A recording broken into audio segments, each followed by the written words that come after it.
Salam alaikum, Azul, bonsoir. Regardez ces titres de presse.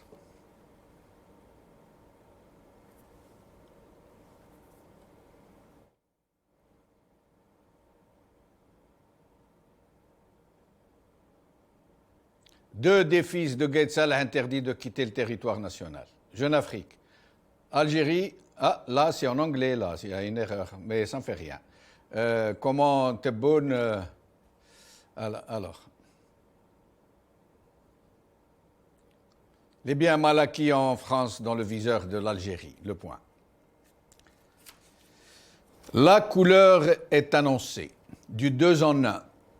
En vérité, faire croire à l'opinion publique que Tebboune a engagé le processus pour la récupération des fonds volés et exfiltrés vers des comptes à l'étranger, dans le même temps que cela permet de régler certains comptes entre le clan qui avait été évacué, celui de l'ex-patron du DRS, le puissant Arab Zahir, le général Tawfiq, et celui de l'ex-chef d'état-major, le défunt général Gaïd Salah, et très vraisemblablement, c'est celui de Arab Zahir qui semble être revenu en force aux affaires et qui est en train de reprendre le contrôle sur les équilibres au sein du régime.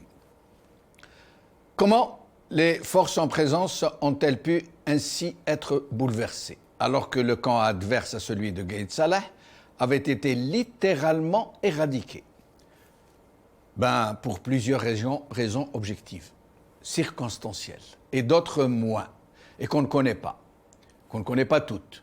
Mais la première est que le système de Gaïd Salah, improvisé à la hâte et en fonction de la conjoncture d'urgence induite par le Hirak, qui contestait et qui continue de contester tout le régime, Tarahlouga, Gaïd Salah qui se trouvait à la tête de l'État, du régime, qui se trouvait à la tête de l'état-major, par la grâce de l'ex-président Bouteflika qui avait trouvé en lui un agent idéal pour contrôler l'armée, s'est trouvé de facto l'élément le plus déterminant, le plus puissant de l'équation.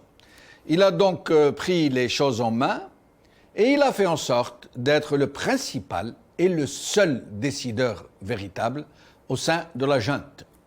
Il a donc très brutalement éliminé tous les autres chefs de l'armée qui n'étaient pas dans ses logiques, dans ses calculs et qui ne lui avaient pas prêté allégeance. C'était à ce moment-là qu'il avait inventé le terme de Issaba pour stigmatiser tous ceux qui se trouvaient sur son chemin. Le point faible de son clan était que tout cet édifice ne reposait que sur les épaulettes de son chef. Quand il a disparu, une brèche béante s'y est ouverte. Et le clan adverse, celui de l'État profond, comme on dit, celui du DRS, de l'ex-DRS, une puissante force tentaculaire, avec ou sans Tawfiq, de toute façon, qui avait laissé croire qu'elle avait été neutralisée, mais qui gardait en réalité toutes ses capacités de nuisance, allait tout naturellement sauter sur l'aubaine.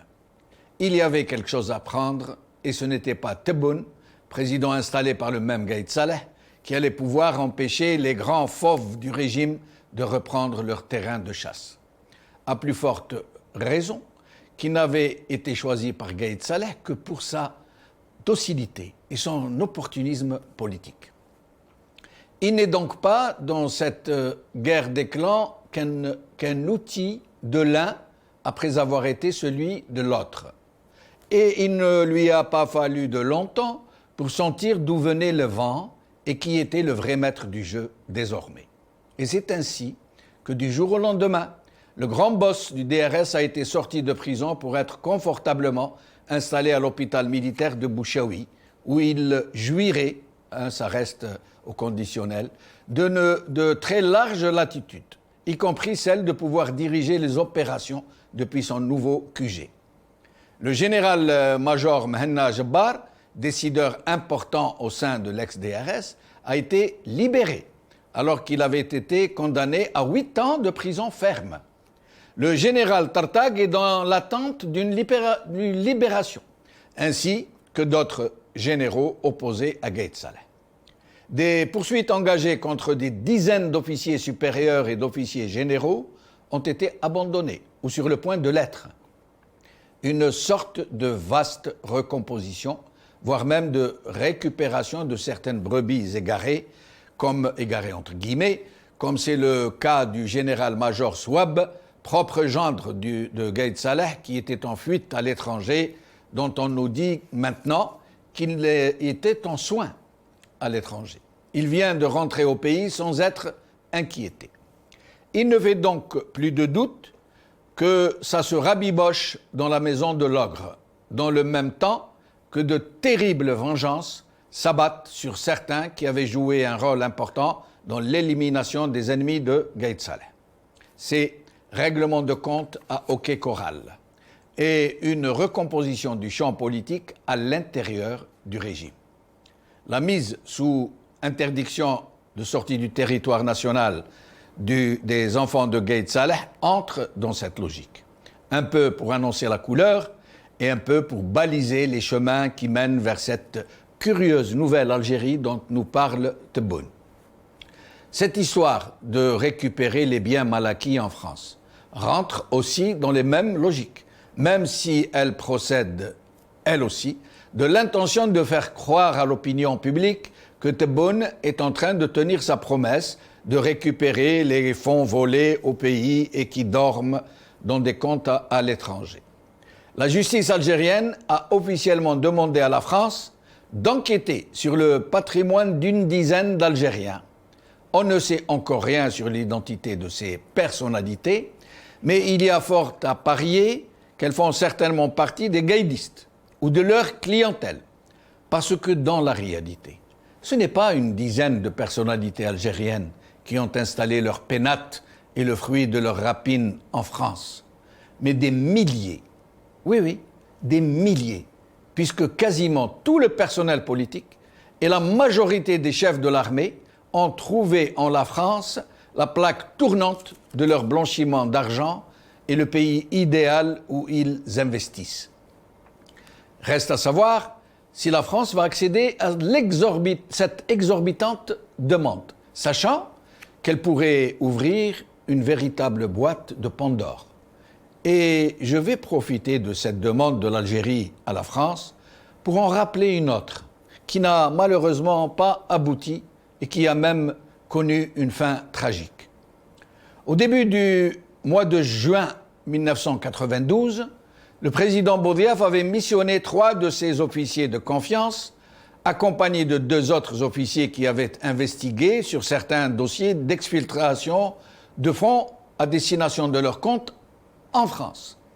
Le président Boudiaf les avait envoyés secrètement rencontrer le Premier ministre français Pierre Bérégovoy pour lui demander de coopérer avec l'État algérien dans une enquête sur des barons du régime, vraisemblablement des généraux.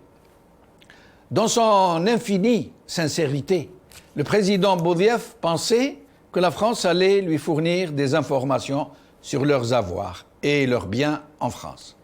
Alors, non seulement la demande n'a pas abouti, mais pire encore, les noms des officiers ont été communiqués au général Smaïn par ses amis des services secrets français. Dès leur retour en Algérie, au moins 3 officiers parmi ceux qui avaient fait le voyage ont été tués et leur assassinat inscrit à l'actif des terroristes islamistes. Quelques jours plus tard, Boudiaf a subi le même sort.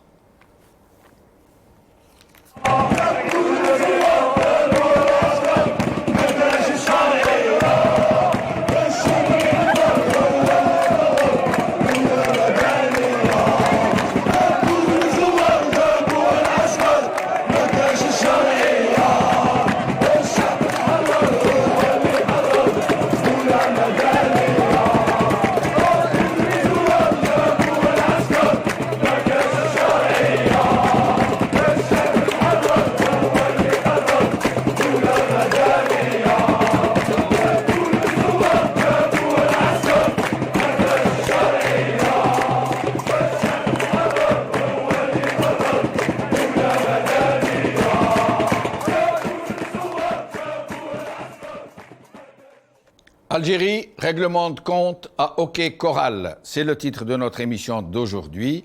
Pour en parler, j'ai le plaisir d'avoir avec moi Mohamed Khelfaoui, ex-officier supérieur de l'ANP, qui sera avec nous depuis Alger. Zoubida Assoul, avocate présidente de l'UCP, qui sera avec nous depuis Alger. Mekassi Tinhinen, journaliste, qui sera avec nous depuis Alger. Zoubida Assoul, merci d'avoir accepté notre invitation. Bonsoir, Jamel. Merci pour l'invitation et je salue vos autres invités. Merci.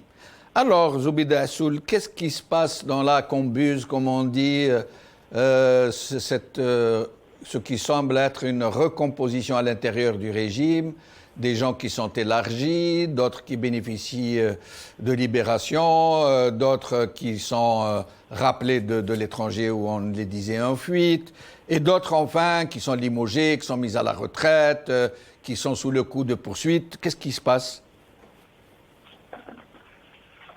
Vous savez, le pouvoir essaye de gagner du temps comme à son habitué parce que c'est tout ce qu'il sait faire. Parce que s'il avait vraiment la volonté politique de faire des changements ou d'opérer des changements, la voie n'est pas celle-ci. D'abord, la première des choses, il aurait fallu que le pouvoir en place écoute un peu la voix du peuple. Les Algériens et les Algériens, depuis plus d'1 an, sont sortis par millions demander vraiment une rupture de ce système qui, aujourd'hui, par l'aveu même de ceux qui étaient dans le même pouvoir, qualifie aujourd'hui ce pouvoir-là de mafia, de Essaba, et ils avouent que ça a été un désastre pour le pays. Donc aujourd'hui, le bilan n'est pas uniquement fait par le peuple à travers ces manifestations, mais aussi l'aveu aujourd'hui est au niveau de gens qui dirigent le pays aujourd'hui. Par contre, les manœuvres, ce qui se passe à l'intérieur, je pense que c'est une reconfiguration, à mon avis, des clans. Il y a des clans qui partent, il y a des clans à qui on règle des comptes et il y a d'autres clans qui se mettent en place. Pourquoi je dis ça? Parce que si vraiment il y avait de la volonté politique, il aurait fallu d'abord, comme je vous ai dit, opérer au changement du système. C'est-à-dire mettre en place des mécanismes pour remettre de l'ordre dans le fonctionnement des institutions et surtout retourner à la souveraineté populaire telle que revendiquée par le peuple depuis le 22 février 2019. Et cela passe par le dialogue indispensable, inclusif, de manière à élaborer une feuille de route de sortie de crise, parce que de toutes les manières, cette reconfiguration ne va pas régler la crise. Parce que la crise politique est toujours là, même si le pouvoir a continué dans son déni de vérité et dans son entêtement pour aller à des élections présidentielles du 12 décembre passé, mais aussi cette fois-ci, il continue dans la même voie pour aller sur imposer sa feuille de route et aller vers le référendum, au lieu d'assainir d'abord, d'écouter la voix du peuple, de faire un dialogue national pour régler la crise politique qui secoue le pays depuis plusieurs années, mais surtout depuis la révolte populaire, mais aussi aller vers les vraies questions aujourd'hui qui nous attendent et sur lesquelles on est déjà en plein dedans, c'est-à-dire la crise économique et sociale qui secoue des milliers, voire des dizaines de milliers de familles algériennes qui aujourd'hui sont vraiment à bout. Ils n'ont même pas la capacité de venir à bout pour faire nourrir leurs enfants et leurs familles. Donc voilà un peu la situation. Maintenant, le pouvoir nous dit qu'il est en train d'assainir. Moi, je considère que l'assainissement, personne n'est contre sur le principe. Sauf que pour faire un assainissement sérieux et durable, il va falloir d'abord que la loi s'applique à tous. Qu'il n'y ait pas ce deux poids, deux mesures, cette discrimination, d'une manière tout à fait abusive pour choisir certaines personnes, alors qu'il y a des des dizaines, vous dites des milliers, il y a des dizaines au moins, plusieurs dizaines de personnes du système qui ont dilapidé les deniers publics, ils sont toujours là et qui sont même au sein d'un certain nombre d'institutions de l'État. Donc, pour moi, l'assainissement, c'est pas ça. Justement, Zoubida, je reviendrai à vous pour ma prochaine question. Justement, vous qui êtes, en plus d'être présidente de parti politique, qui êtes avocate, je vous demanderai justement de nous dire, puisque vous parlez d'institution, ce qu'est cette institution judiciaire qui se range, ça veut dire elle est un peu comme on dit, comme le chat, plus fidèle à la maison qu'au maître, qui se range immédiatement sous les ordres du clan dominant pour régler le compte du clan opposé, celui sous lequel elle était un VOD. Et je reviendrai à vous pour que nous parlions justement de cette institution judiciaire qui est devenue l'outil principal du règlement de compte. Mohamed Khelfaoui, merci d'avoir accepté notre invitation. Merci. Alors, règlement de compte, recomposition douce du champ politique, qu'est-ce qui se passe en ce moment? Votre question, c'est quoi? Essayez de m'orienter sur votre question. Je suis en train de vous demander ce qui est en train de se passer au sein du régime, ces arrestations d'un côté, ces limogeages, ces dossiers qu'on met sur la table de la justice. D'un autre côté, ces libérations, ces élargissements, ces retours de certains qui sont partis à l'étranger. De quoi il s'agit en fait? Est-ce que ce sont des règlements de compte? Est-ce qu'il s'agit juste d'une recomposition politique? De quoi il s'agit? Si on parle de ces arrestations ou de ces jugements de certaines personnes, moi, je pourrais dire modestement qu'il y a une continuité depuis le début. Ça a été amorcé par l'ancien chef d'état-major. Et donc ça continue. Vous savez que dans notre armée, les mises à la retraite et les mutations se font dans cette période. Donc juillet, août, jusqu'à septembre pour les retraites et mutations. Bon, peut-être que ça a changé un peu, peut-être. Et sinon, ça continue jusqu'au mois de novembre pour les remises de grade et les promotions. Donc, de ce côté-là, moi, personnellement, je n'ai pas vu grand-chose. Disons, grand-chose qui pourrait laisser entendre qu'il y a un règlement de compte.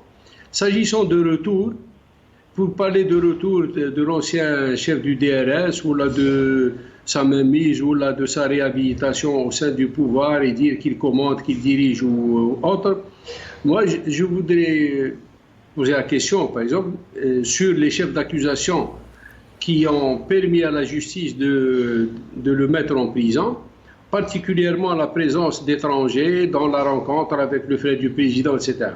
Lorsque le chef d'accusation de complot avec l'étranger chute, disparaît, qu'est-ce qui reste? Il reste sa rencontre avec le frère du président qui faisait fonction de président de fait.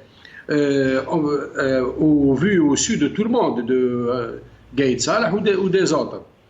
Donc peut-être qu'il y a une remise en cause de certaines choses ou là de certaines décisions de justice, peut-être je dis. Et sinon, pour l'ancien chef de DRS, je crois qu'il est à l'hôpital, comme vous venez de le dire. Il est à l'hôpital, vu sa maladie, vu son âge, vu ce qui lui est arrivé depuis les événements Saïdani, etc. Moi, je ne pense pas que ce soit le personnage qui reviendrait aux commandes. Je ne pense pas. Mais ça reste subjectif. Mais Ouyahia aussi est très malade. Il a un cancer très grave. Oui. Il n'a pas été mis à l'hôpital. Il vient d'être envoyé à Bedla, à Béchar, dans la prison de Béchar. Pourquoi, si on tient compte de l'état de santé des gens, pourquoi un traitement pour l'un et pas pour l'autre? Non, j'ai pas dit qu'on tiendrait compte de l'état de santé. Vous avez Général Rdili est toujours en prison, on ne comprend pas.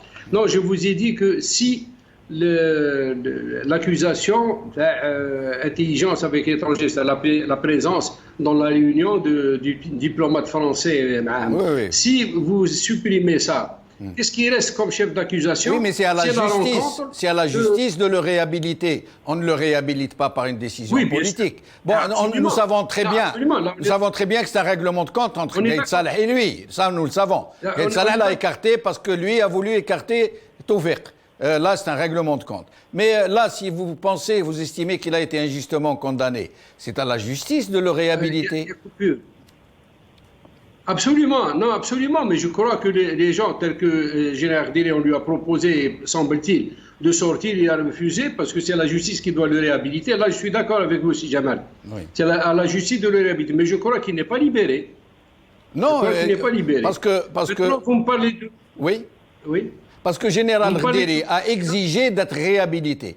Il a dit, moi, je ne veux pas être élargi par une décision politique. Je veux être réhabilité par décision de justice. Oui. Parce que Madlom. Oui, mais Tawfiq, ce n'est pas son cas. Tawfiq a été mis quasiment à résidence surveillée dans un hôpital où il bénéficierait de toutes les latitudes, où il aurait beaucoup de liberté de mouvement, de contact, etc. Et c'est sur décision politique. Moi, je vous dis, vous parlez au conditionnel et vous l'avez fait remarquer vous-même. Moi, je ne défends personne. Vous me connaissez, c'est Jamal. Ouais. Mais dire qu'il a repris de l'envergure, ça, peut-être on le dit. Moi, je n'ai pas entendu, je n'ai pas vu en toute sincérité pour essayer d'éclairer les gens qui s'intéressent à ça. Là, je suis franchement sans information sur ça. Mais sur le plan logique de mon côté, je ne pense pas qu'un personnage comme c'est Tawfiq reviendrait aux affaires de cette manière. Mais on peut refaire du tawfiqisme sans Tawfiq. On peut refaire du tawfiqisme. On peut faire revenir le tawfiqisme sans Tawfiq, à la limite. Est-ce que ce n'est pas le cas qui se passe en ce moment? Écoutez, pourquoi là, non, là, mais on fait court là-dedans. Hein, parce que vous prenez tout un chacun qui a eu des fonctions dans les services de sécurité est un tawfiqiste, puisque pour reprendre votre expression. Non, il y a des gens, peut-être qu'on a besoin de certains spécialistes à un endroit précis, pour une mission précise, peut-être même limitée dans le temps. Et là, on fait appel à des conseillers. C'est partout dans le monde que cela se fait. Je ne parle pas de ce profil-là, vous le savez très bien. Je ne parle pas de ce profil d'expertise. Vous-même, vous étiez au DRS, mais vous étiez au DRS en tant qu'expert. Oui. Je ne parle pas de ce genre de profil. Moi, je parle des DRSistes, des tawfiqistes qui étaient à la manœuvre, qui contrôlaient le pouvoir politique. Non, mais si vous avez des noms, on peut discuter plus facilement. Menna Jabbar qui était à la manœuvre politique du DRS et qui a écopé de 8 ans de prison et qui a été libéré sans autre forme de procès. Alors là, il a été libéré, je ne sais pas comment il a été libéré, pourquoi il a été libéré, mais je ne pense pas qu'il ait été appelé à des fonctions au niveau des services ou là au niveau de la présidence. Alors là, la question, en effet, tout le monde s'interroge s'il a été libéré. Là, ce serait cousu de fil blanc. Ils ne peuvent pas le libérer et le replacer officiellement à la tête des services. Vous savez comment ça se passe. Ils attendent un peu. Non, ils lui confient des missions secrètes. Oui. Si jamais on peut s'interroger tous sur la manière dont il a été libéré. Après, pourquoi on l'a condamné à 8 ans et ensuite on lui dit, bon, allez-y, vous avez 8 ans derrière vous, mais n'oubliez pas ça, mais vous êtes... Je ne sais pas. Franchement, là, on est dans l'expectative. On n'arrive pas à voir les tenants et les aboutissants parce que la justice elle-même brouille les cartes de cette manière. Et personne ne peut suivre. Pourquoi on a libéré celui-là? Pourquoi Al-Irdiri, dont on ne détient rien du tout sur sa personne? Et encore, il y a un homme tout à fait propre, tout à fait honnête, il est toujours en prison. Vous voyez? Donc il est difficile de voir qu'est-ce qui se passe dans cette boîte de justice ou là dans cette direction politique, comment les gens agissent, pourquoi ils ont fait ceci et pas cela. Là, en effet, on se pose des questions, mais dire que maintenant a repris du service, moi je ne sais pas, j'ai pas entendu dire ça. Franchement, en toute franchise, je n'ai pas entendu dire ça. Ceux qui ont repris du service, on les voit, ils ont été nommés de manière officielle et leurs noms ont été cités aussi bien à la télé que sur les journaux officiels. Bon, des fois, c'est des anciens retraités, ils sont en poste. Les autres, personnellement, je n'ai pas encore entendu dire que Menna a été récupéré ou l'a placé quelque part. Et je reviendrai à vous pour vous demander de nous dire ce que vous pensez. C'est pour rester honnête, si je peux. Pardon? Non? ما سمعتكش Vous dites que c'est pour rester honnête. Oui, je sais, Mohamed Khelvaoui, je sais très bien. Alors, restez avec nous. Makassi Tininen, merci d'avoir accepté notre invitation. Merci à vous de m'avoir invité. Je salue l'ensemble des invités. Merci beaucoup. Je rappelle que vous êtes journaliste, que vous êtes avec nous depuis Alger. Alors, d'après vous, est-ce que nous assistons à un règlement de compte? Est-ce que c'est une vaste recomposition? Est-ce que les anciens gaïdistes, comme on est en train de le dire, et même la presse, sont en train d'être en point de mire? Ou est-ce juste le déroulement normal de la justice et de l'administration des affaires publiques? Déjà, j'ai envie de dire que les questions que vous êtes en train de me poser sont tout à fait contradictoires. Alors que normalement, on devrait avoir un visage politique qui devrait être assaini, dans lequel on peut avoir des lectures et avec lesquelles on peut faire des analyses. Nous, aujourd'hui, avec la situation actuelle et la recomposition du schéma politique actuel, on a un schéma qui est complètement, on a une scène politique qui est complètement opaque. Et on a des lectures avec chacun va dans sa lecture, dans son analyse, en partant de ce qu'il a acquis personnellement. Oui. Donc déjà, ça rend vraiment difficile l'analyse et ça rend difficile d'avoir un avis sur la situation. Moi, pardon, est-ce que ça rend difficile l'analyse parce que la situation est opaque, maintenue délibérément dans l'opacité, ou est-ce parce que mes questions sont contradictoires?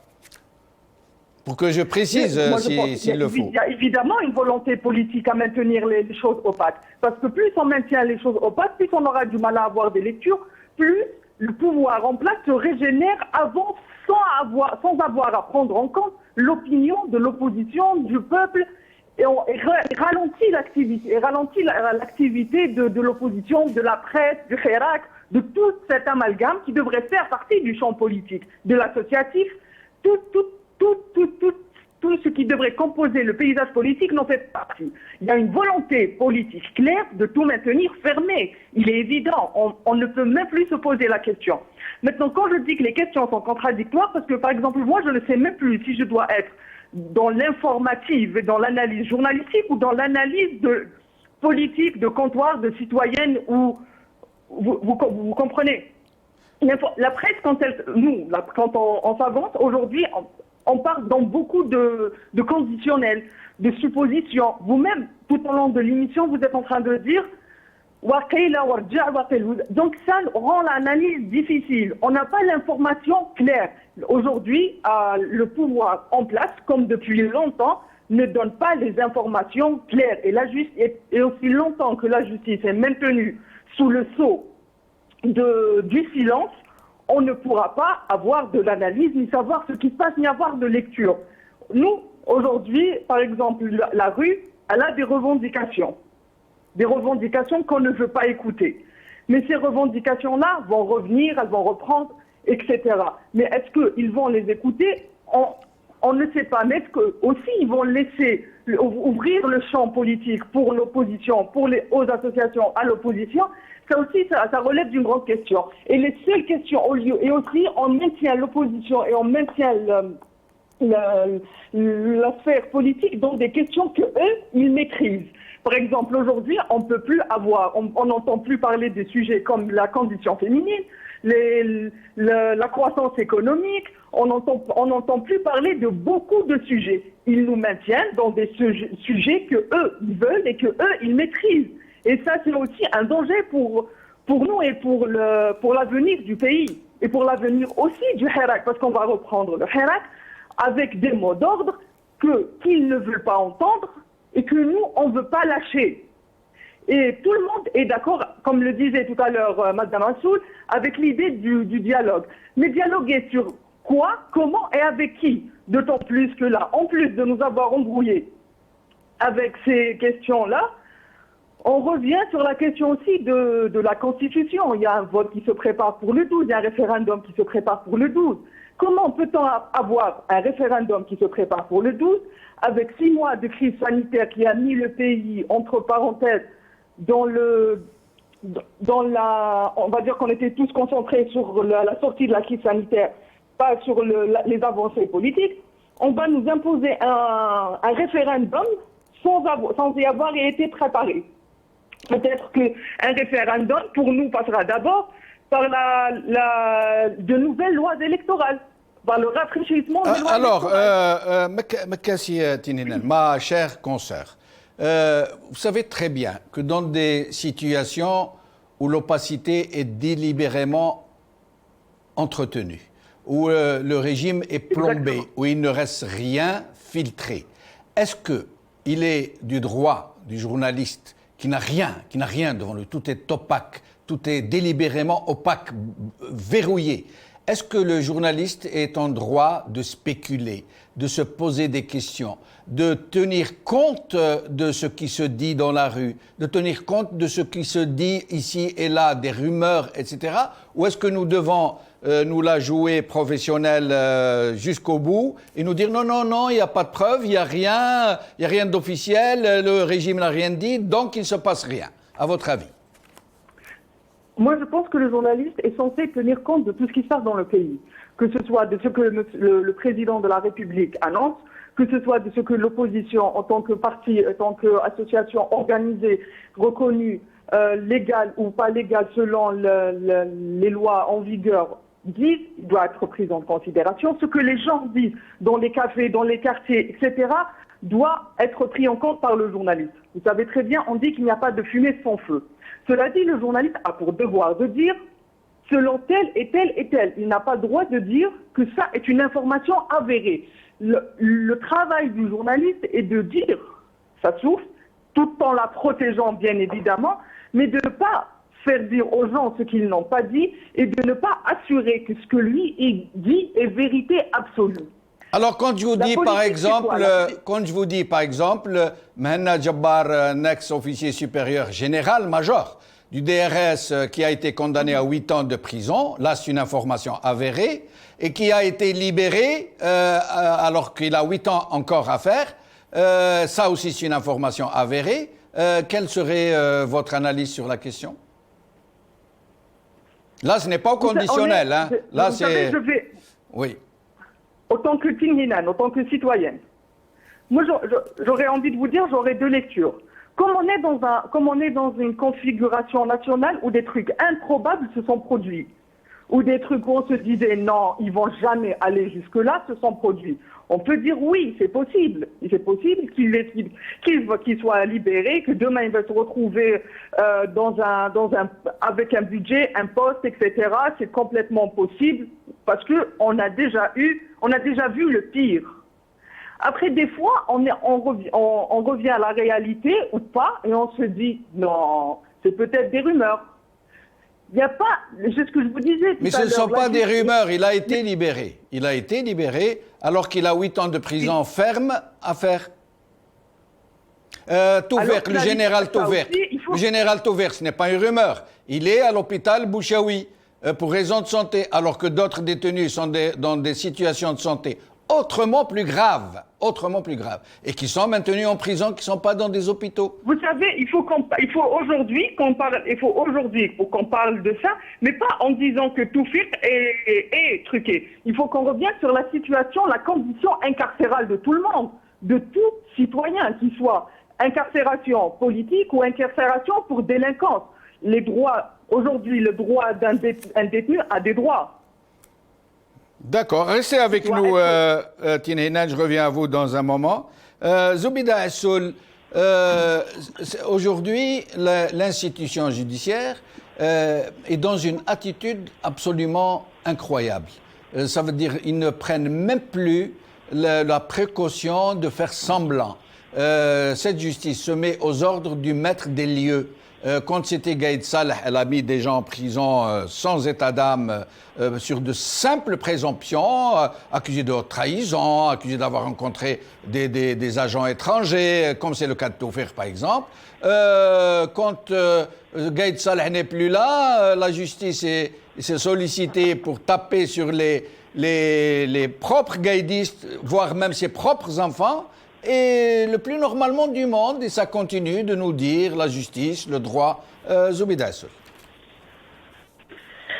Si jamais, avant de répondre à votre question, j'aimerais juste rebondir sur le fonctionnement du système en Algérie.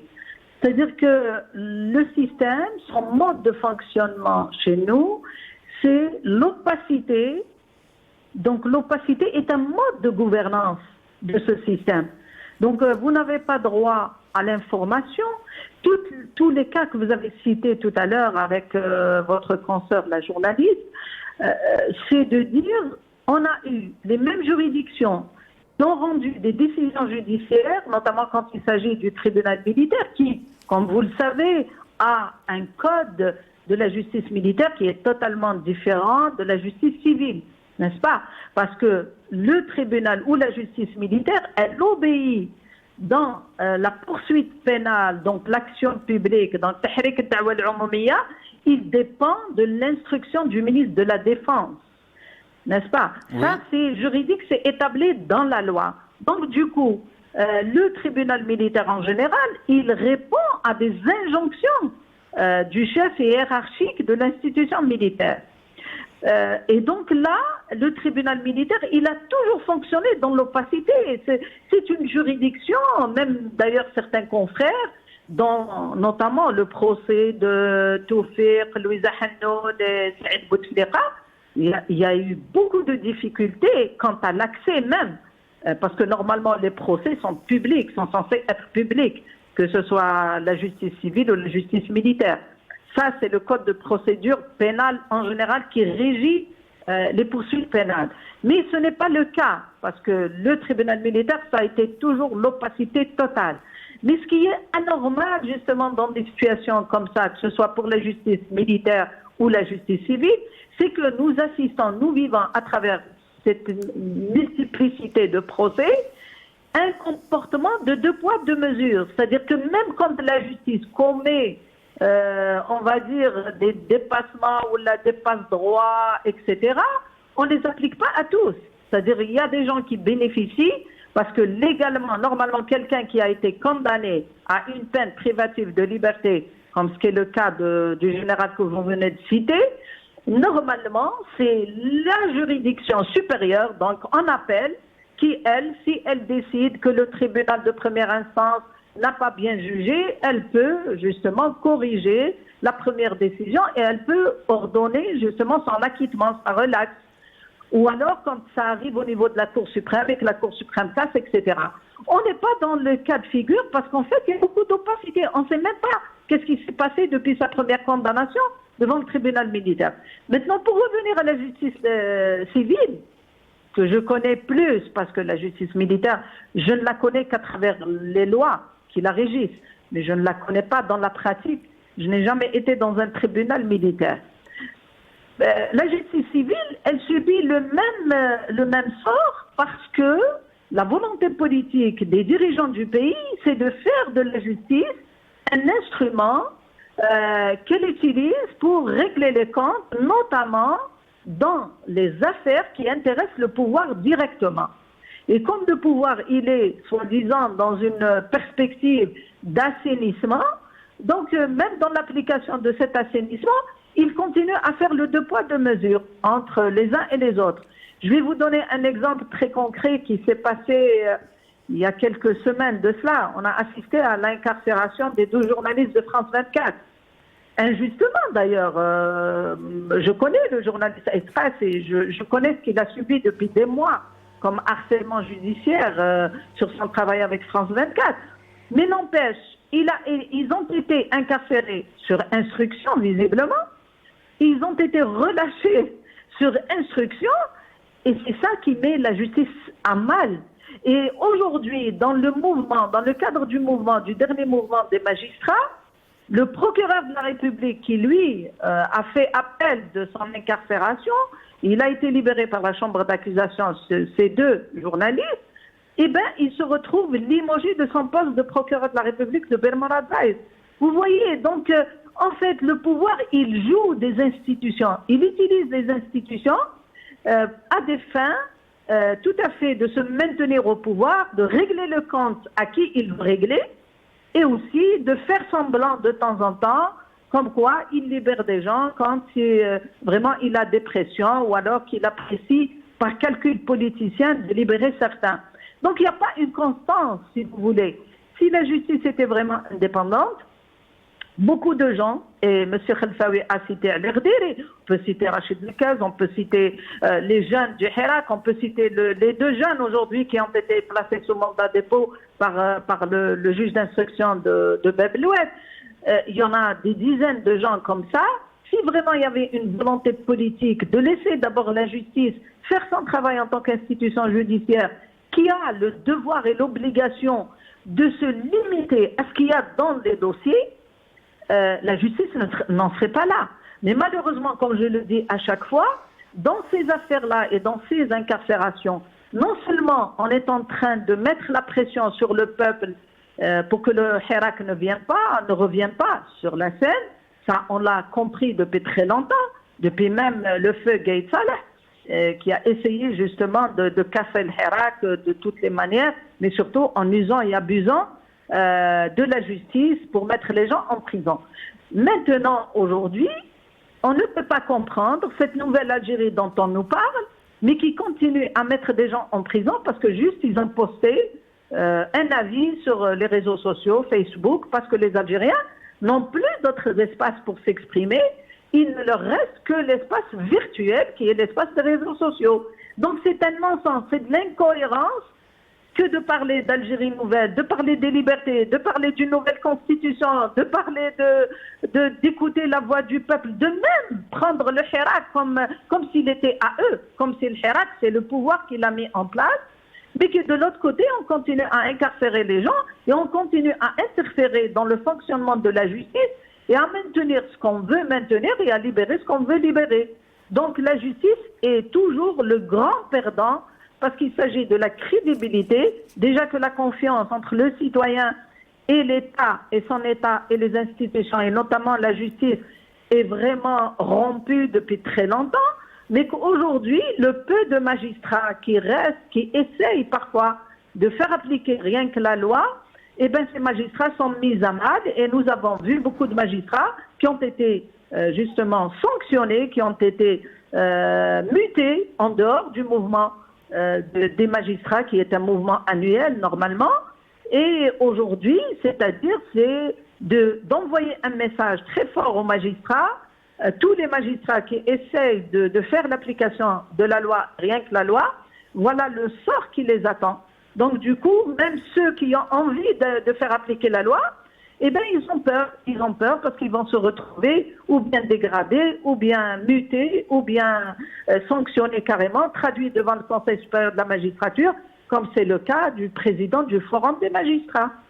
Et je reviendrai à vous pour vous demander de nous dire ce que vous pensez justement de l'attitude des juges intègres qui s'étaient organisés à un certain moment, le Club des 1000, et dont on n'entend plus parler malheureusement, et aussi l'action des avocats qui semblait aller dans le sens justement de la libération de la justice et qui eux aussi ne font plus grand-chose en ce moment, et vous nous direz pourquoi. Mohamed Khelfaoui, vous aviez tout à l'heure évoqué ce crime, j'allais dire, d'intelligence avec l'ennemi dont avait été accusé le général Tawfiq, et qui est tombé, selon vous. Il s'est avéré que ce n'est pas vrai, que c'était juste un règlement de compte. On l'a accusé, on l'a diffamé, mais le même chef d'inculpation a été reproché à Saïd Bouteflika. Et pourquoi Saïd Bouteflika n'a-t-il pas joui de la même levée de ce chef d'inculpation infamant? Saïd Bouteflika, puisque vous en parlez, lui, il a été accusé de plusieurs choses, dont l'usurpation de fonctions, utilisation de cachet du président de la République. Ça, c'est la condamnation à mort pour moi, c'est pas autre chose.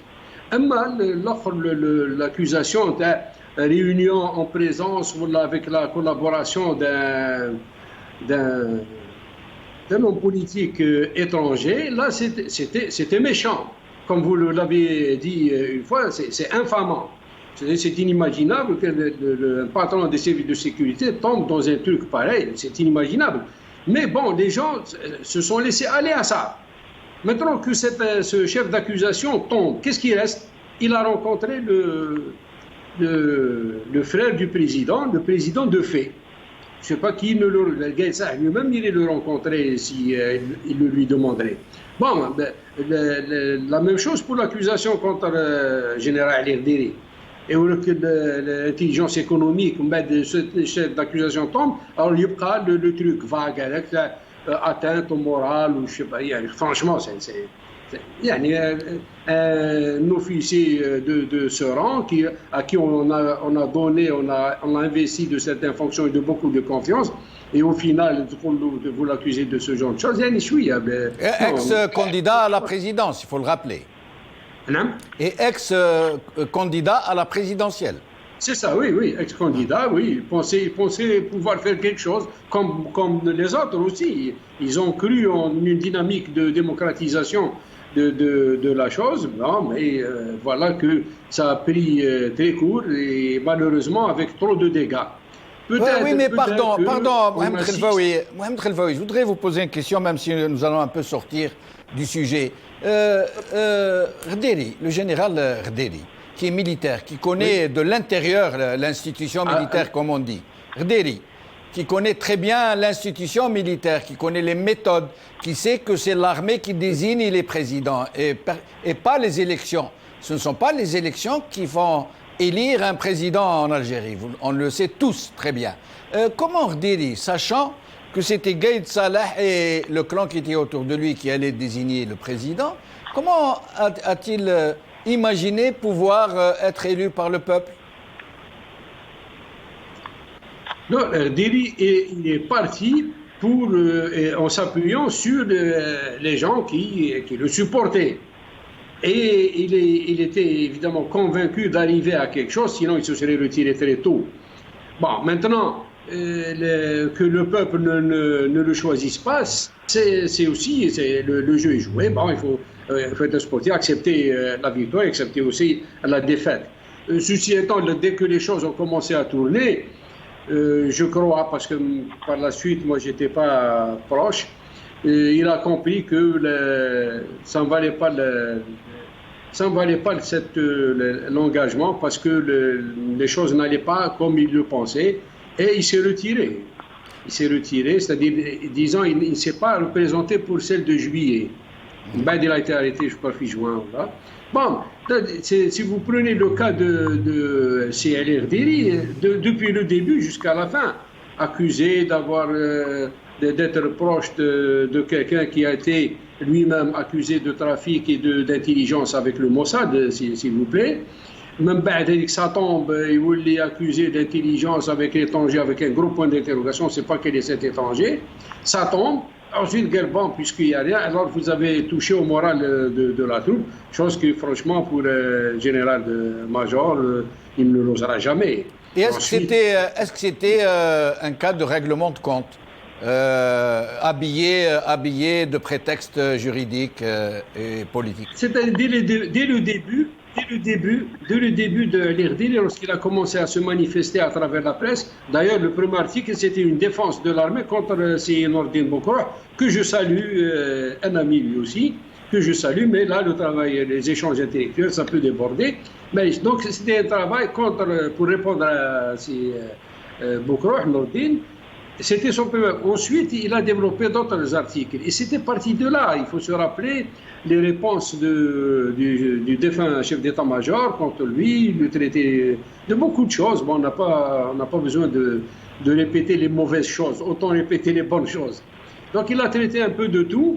Et donc, on voyait que le premier obstacle et le plus dur, c'était le chef d'état-major face à lui. Mais Erdéry pensait qu'il allait vers des élections, et c'est tout.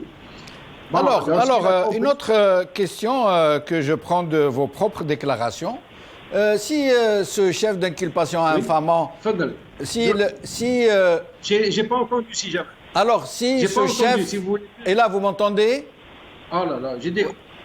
Si vous m'entendez oui, pas, oui. vous m'entendez. Alors, si ce chef d'inculpation infamant d'intelligence avec l'ennemi a été levé pour Saïd Bouteflika comme pour Tawfiq, et si on ne reproche plus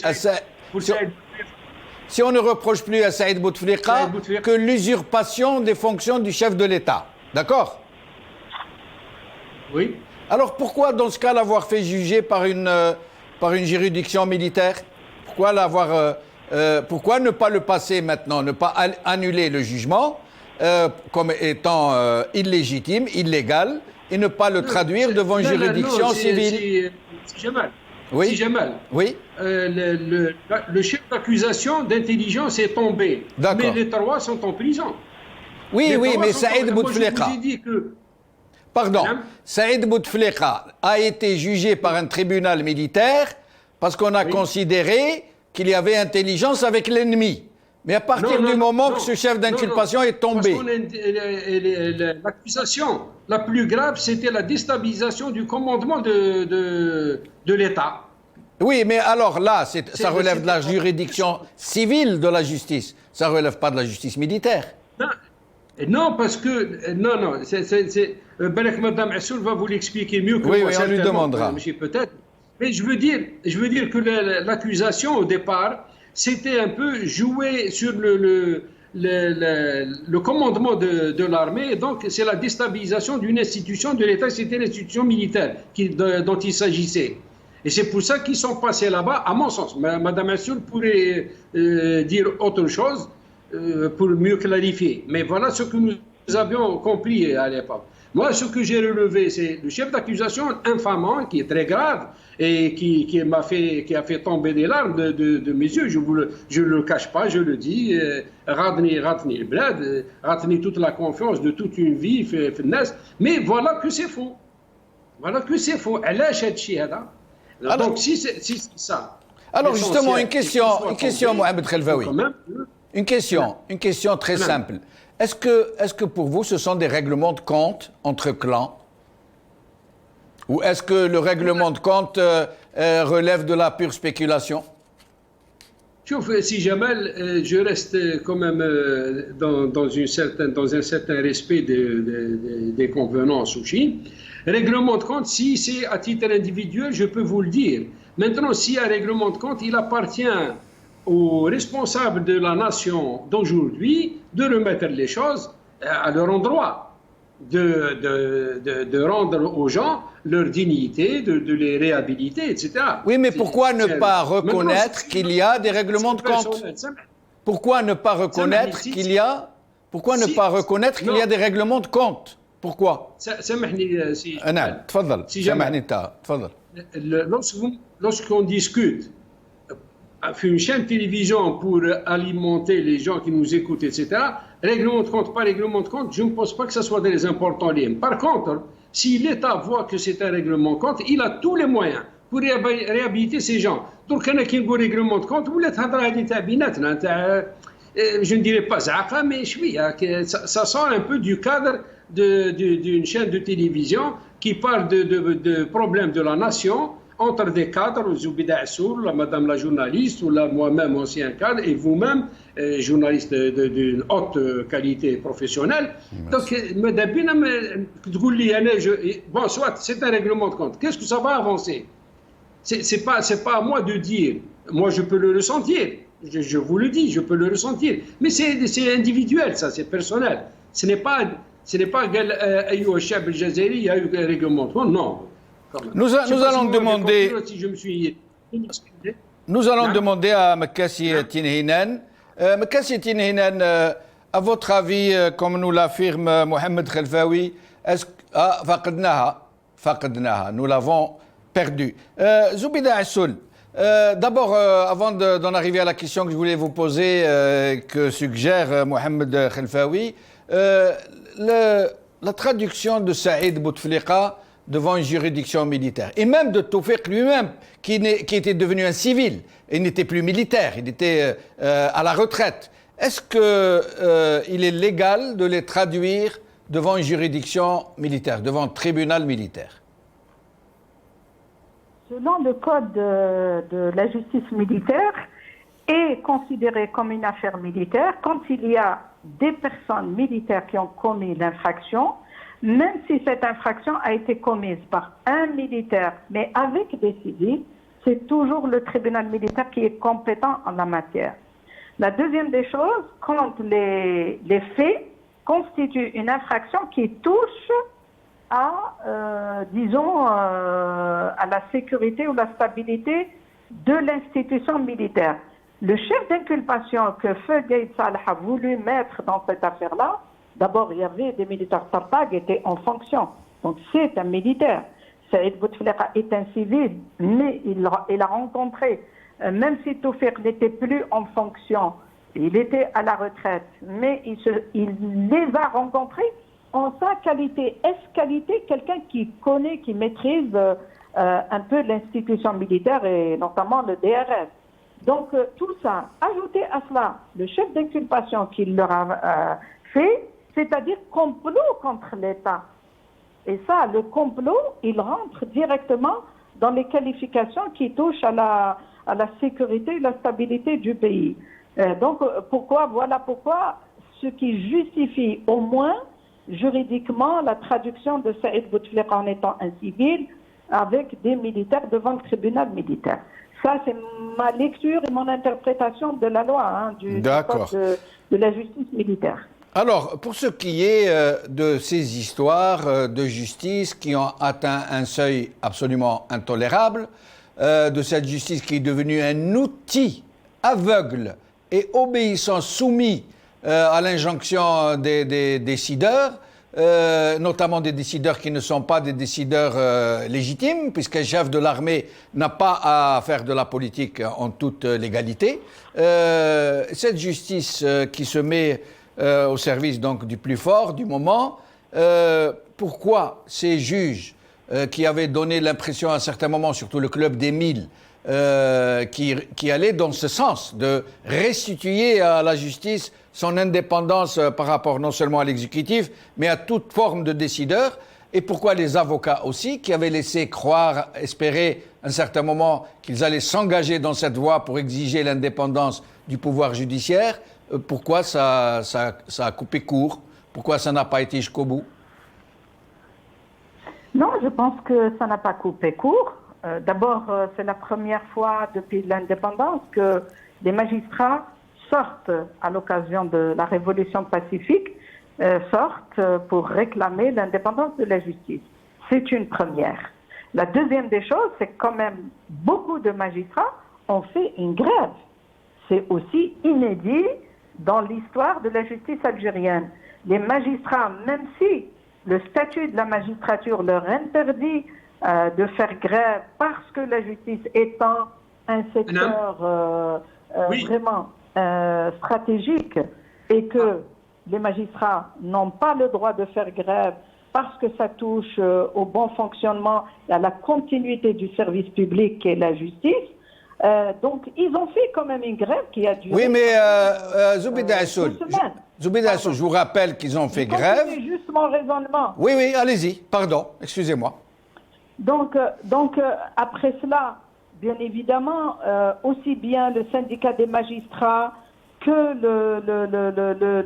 le forum des magistrats ont exprimé clairement des propositions qui peuvent aborder dans le sens de l'indépendance effective de la magistrature et des magistrats à travers justement, si jamais il y a un dialogue, le dialogue en fait se faisait directement en même temps du Hirak. Les magistrats, les syndicats, le forum ont vraiment fait des propositions comment garantir que la justice puisse être indépendante des deux autres pouvoirs, législatifs et surtout exécutifs, et surtout indépendante du pouvoir exécutif qui est le chef de l'État.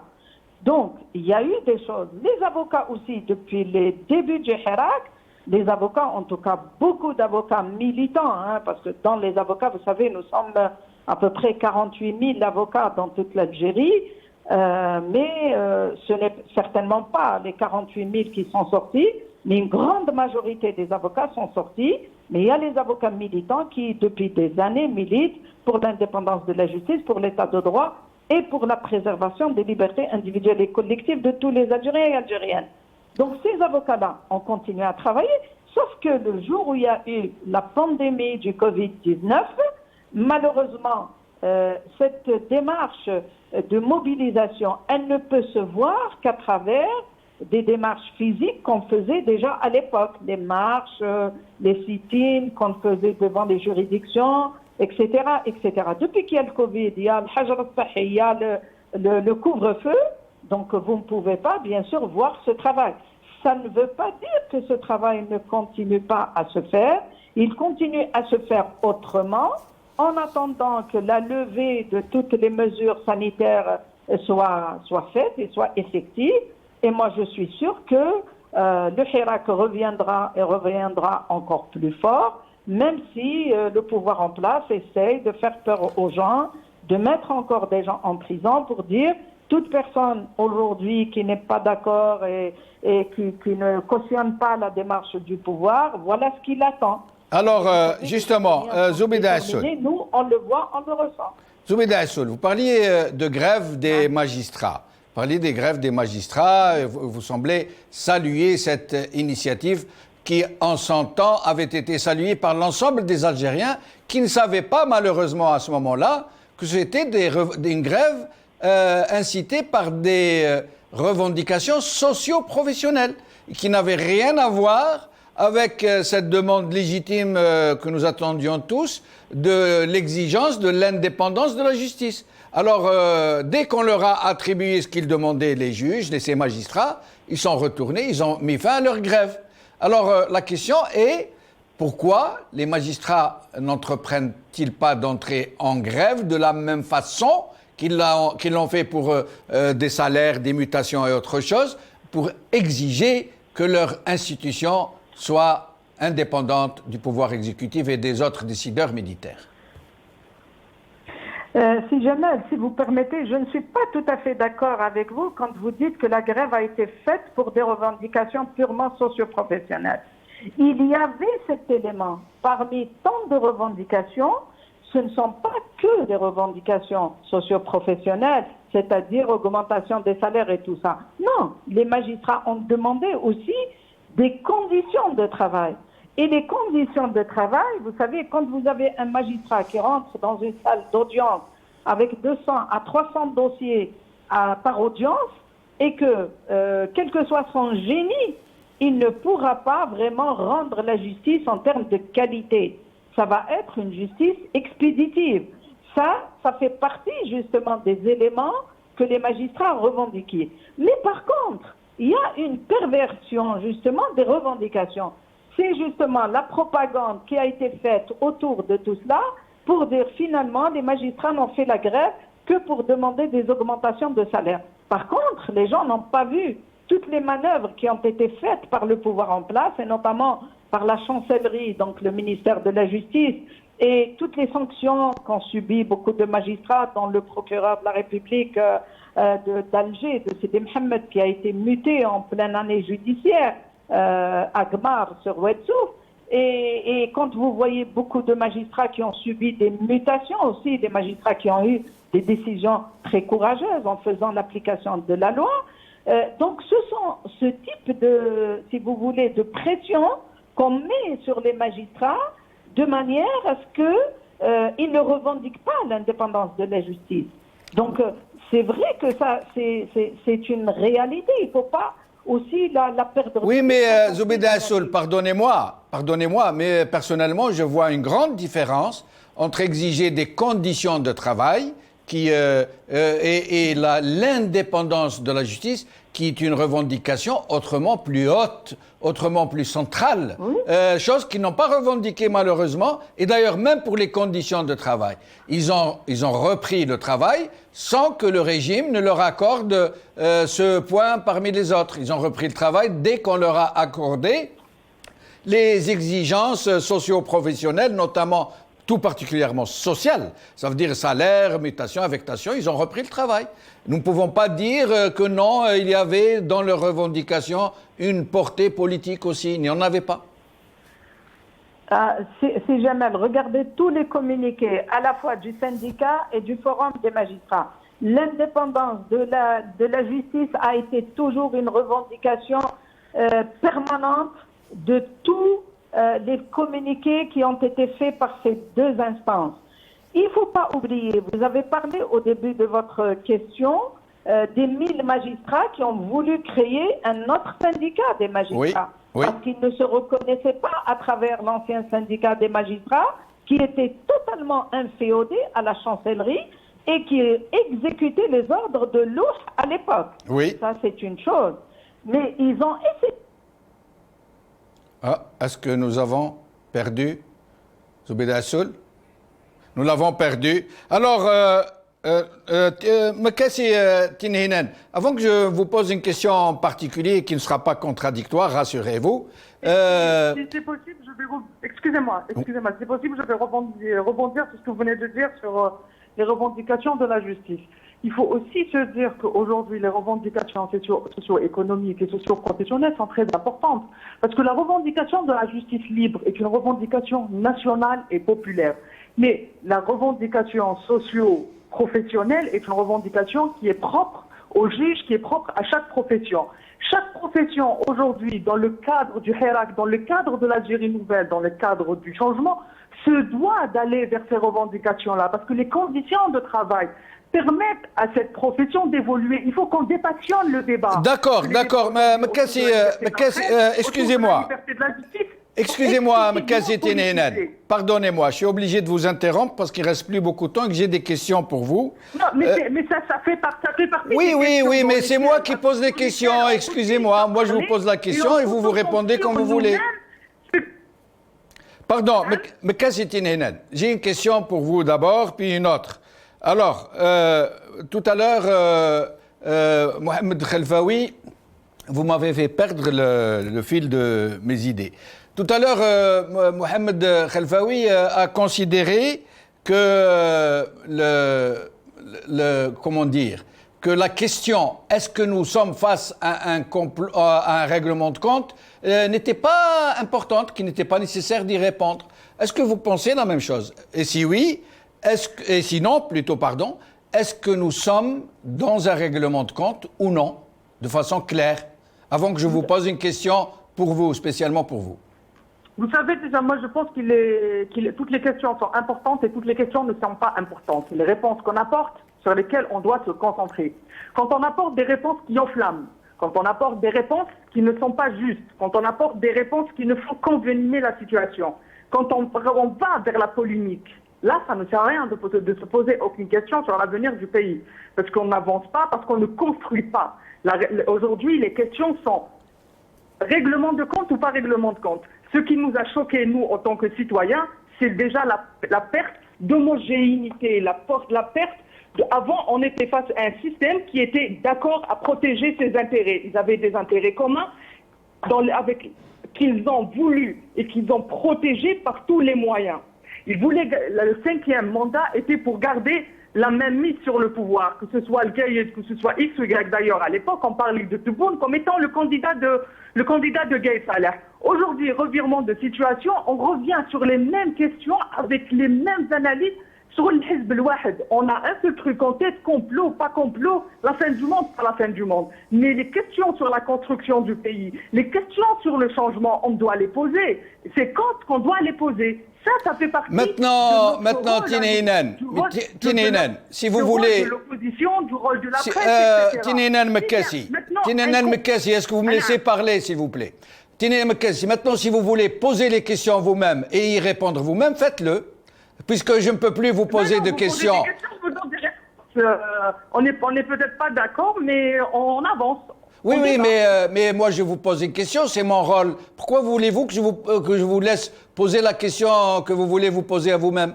Moi je vous ai posé une question claire. j'aurais voulu que vous m'y répondiez, mais sinon, pour aller... Je viens de vous répondre, je vous dis, pour moi, les questions ne sont pas est-ce qu'il est question de complot ou pas de complot. Je vous ai dit au tout début, on n'a pas toutes les informations de façon, on n'est pas tous sûrs des informations, est-ce que c'est un complot ou ce n'est pas un complot. L'idéal, le fantasme du complot existe dans la tête de chacun de nous. Le fantasme du DRS qui complote, qui fait tout, qui existe dans la tête de chacun dans la tête de chacun de nous. Mais est-ce que cette analyse basée seulement sur le complot nous arrange, nous fait avancer? Moi, c'est les questions, c'est la réponse que je vous donne. Je réponds à votre question par une autre question. Très bien. Alors, une autre question. Je vous demanderai de répondre de façon assez succincte parce que nous arrivons à la fin. Avec une réponse, pas avec une question. Pardon? Je répondrai avec une réponse, pas une question. J'aimerais bien, si vous voulez bien. Alors, le rôle de la presse en ce moment même, à part 2 ou 3 journalistes qui sont en train d'aller dans ces questions, dans la mesure de leurs moyens, c'est silence radio, c'est blackout. On n'en parle pas. On n'en parle pas du tout, du tout. Vous avez beau feuilleter tous les journaux du pays, c'est à peine si vous trouvez 2 ou 3 articles qui essayent de faire quelques vagues allusions sur ces questions. Pourquoi, à votre avis, la presse n'est-elle pas au rendez-vous de ces grandes questions? La presse n'est pas au rendez-vous de ces grandes questions. Parce que pour je pense, ça reste un avis personnel qui n'engage que moi-même. La presse a loupé de grands rendez-vous nationaux, de grandes questions. La presse aujourd'hui n'est pas libre au sens figuré ni au sens littéral.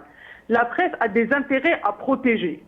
Et quand elle ne protège pas ses intérêts, elle est perdante. Aujourd'hui, on est face à une presse de survie. La presse aujourd'hui, elle est dans la survie. Parce que c'est bien beau de parler de liberté de la presse. Mais l'intérieur, le fonctionnement de la presse, au-delà, on est vraiment dans la survie. On n'est pas que face au pouvoir. On a été même dans la même situation face aux détenteurs de ce qu'on a appelé la FABA. La FABA aussi, on n'avait pas le droit d'en parler. Que certains journalistes, que certains journaux qui faisaient allusion, mais les grandes débâcles, la presse n'a pas eu le droit d'en parler parce que la presse aujourd'hui, comme un peu partout dans le monde d'ailleurs, ce n'est pas qu'un problème national, la presse est muselée. Très bien, merci Tinhinan. Restez avec nous jusqu'à la fin de l'émission. Mohamed Khelfaoui, une dernière question un peu existentielle. Alors, peut-être qu'il sera difficile pour vous. Pourquoi les militaires algériens, dans tout leur ensemble, pourquoi acceptent-ils d'être ainsi au service d'une junte, au service de chefs qui sont des mafiocrates, qui s'enrichissent en milliards de dollars, qui se servent de la justice, qui installent qui ils veulent à la tête de l'État, qui font limoger qui ils veulent, qui recrutent qui ils veulent à tous les postes de l'État? Pourquoi l'armée en tant que telle, les officiers, les hommes d'honneur, pourquoi ne résistent-ils pas à cette mafiocratie qui est à leur tête?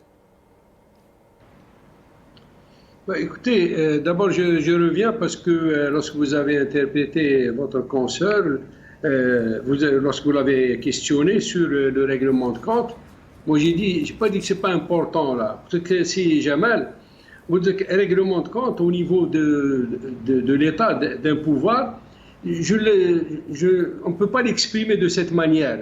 D'autant plus que c'est un pouvoir qui est dans la continuité de ceux qui l'ont précédé, et vous le dites tout le temps, puisque c'est le même qui se reproduit. Il est dans la continuité. Donc, parler de règlement de compte à notre niveau, donc c'est aussi parler de Hogara, et donc on va faire dans l'émotionnel et non dans l'information ni dans l'analyse. L'analyse émotionnelle, moi je ne suis pas, je n'accepte pas, et vous non plus certainement. Il vaut mieux faire autre chose, quoi. Votre question, la deuxième, à propos je ne sais pas, vous avancez des choses, à la tête de l'armée, il y a une mafia, je crois, si c'est ça, c'est votre question. Oui, c'est ça, et j'imagine que vous le savez vous aussi. J'imagine qu'il n'y a pas un seul Algérien qui ne le sait pas. Si jamais les peuples protègent leur armée.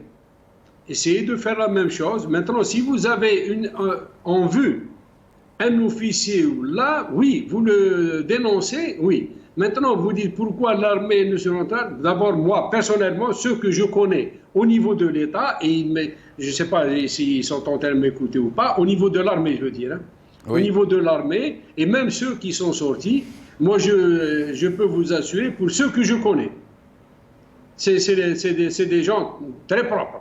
Je suis propre, hein, très propre.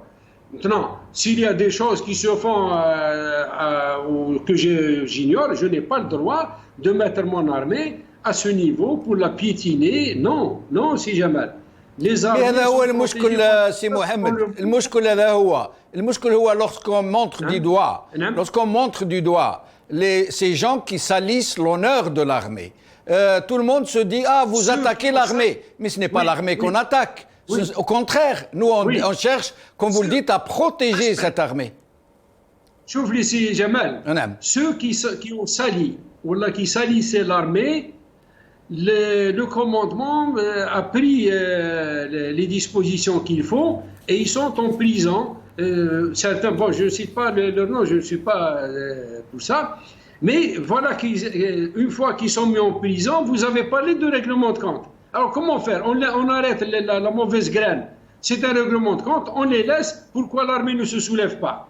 Non, si jamais. L'armée, je crois que c'est un point très sensible, vous le savez certainement. Je ne peux pas douter de ça. Tous les peuples du monde protègent leur armée. Pourquoi nous, on voudrait l'armée de la piétiner? Il y a certains des responsables véreux.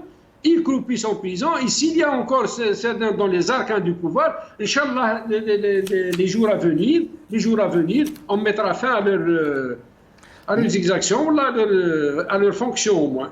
Mohamed Khelfaoui, merci beaucoup. Zoubida Assoul, merci beaucoup. Mekassi Tinhinan, merci beaucoup. Je rappelle qu'en posant cette question à Mohamed Khelfaoui, il n'était pas dans mon intention de m'attaquer à l'armée, bien au contraire. Il était dans mon intention de protéger l'armée, comme l'a dit M. Khelfaoui, en lui posant la question simple, pourquoi les officiers, les hommes d'honneur qui sont dans cette institution, dans cette honorable institution, pourquoi acceptent-ils ce dictat de leurs chefs qui sont pour la plupart milliardaires, certains milliardaires en dollars, dont on sait très bien d'où ils ont ramené cet argent. Et j'aimerais que nous cessions de faire l'amalgame entre la mafiocratie militaire et l'armée algérienne. Barakallahu fikum, merci d'avoir suivi cette émission.